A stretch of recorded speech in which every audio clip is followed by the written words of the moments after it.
জার্মানিতে আবারও চরম রক্ষণশীল ডানপন্থী রাজনৈতিক দলগুলোর বিরুদ্ধে সমাবেশ করেছে অন্তত 1,60,000 মানুষ। রাজধানী বার্লিনে পার্লামেন্টের সামনে বেশ কয়েকটি সামাজিক ও সাংস্কৃতিক সংগঠন বিক্ষোভ থেকে আসন্ন জাতীয় নির্বাচনে অভিবাসী বিদ্বেষী রাজনৈতিক দল এএফডি-কে ঠেকানোর পাশাপাশি প্রধান বিরোধী দল সিডিইউর তীব্র সমালোচনা করেছেন। ফলে এরই মধ্যে পার্লামেন্টেও পাশ হয়নি সরকারের কঠোর অভিবাসন বিলটি।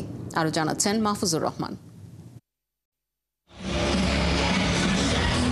জার্মানির রাজধানী বার্লিনে অভিবাসী বিরোধী বিক্ষোভে লাখো মানুষের ঢল। বার্লিনের সংসদ ভবন চত্বর, ঐতিহাসিক ব্রান্ডেনেবুর্গের গেট ও স্ট্রেসেডেস জিপসেন্টে ইউনিয়ন সহ নগরীর জিক্সের সয়েলের আশপাশে জড়ো হয়েছে আন্দোলনকারীরা। নানা পোস্টার, ব্যানার ও কুশপুত্তলিকা নিয়ে হাজির হওয়া মানুষের স্লোগানে মুখরিত হয়ে ওঠে গোটা এলাকা। দেখুন, এই সপ্তাহে অভিবাসন নিয়ে সিডিওর প্রধান হিসেবে সংসদে যা দেখলাম তা অগ্রহণযোগ্য। অথচ জলবায়ু পরিবর্তন ও অর্থনীতির মন্দা নিয়ে তার ব্যস্ততা দেখলামই না। এ সময় সমাবেশকারীরা বিশাল মিছিল নিয়ে রাজধানীর সিডিইউর রাজনৈতিক কার্যালয়ের দিকে এগিয়ে যায়। নির্বাচনী প্রচারণায় অভিবাসন সহ নানা ইস্যুতে এএফডির সঙ্গ না ছাড়লে আন্দোলন আরও কঠোর করার হুমকি দেন সমাবেশকারীরা।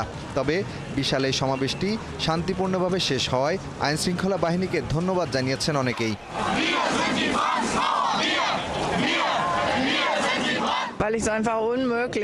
সপ্তাহ জুড়ে আমাদের গণতন্ত্র নিয়ে রাজনৈতিক দলগুলো যে খেলা খেলছে তার বিরুদ্ধে আমাদের সংগঠনের পক্ষ থেকে আমরা এক হয়েছি। 1933 সালের হিটলারের উত্থান রাজনীতি থেকে কেউ শিক্ষা নেয় না। এরই মধ্যে জার্মান পার্লামেন্টে কঠোর অভিবাসন ও শরণার্থী নীতি নিয়ে বেশ কয়েক ঘন্টা বিতর্ক হয়েছে। অনেক সংসদ সদস্য দ্বিতীয় বিশ্বযুদ্ধ চলাকালীন বর্বরতার ঘটনা সহ স্বৈরাচার অ্যাডলফ হিটলারের জাতিবিদ্বেষী রাজনীতির কথাও স্মরণ করিয়ে দেন।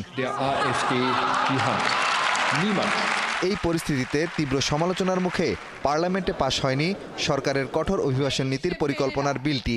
এটিকে সরকারের ব্যর্থতা হিসেবে দেখছেন আইন প্রণেতারা।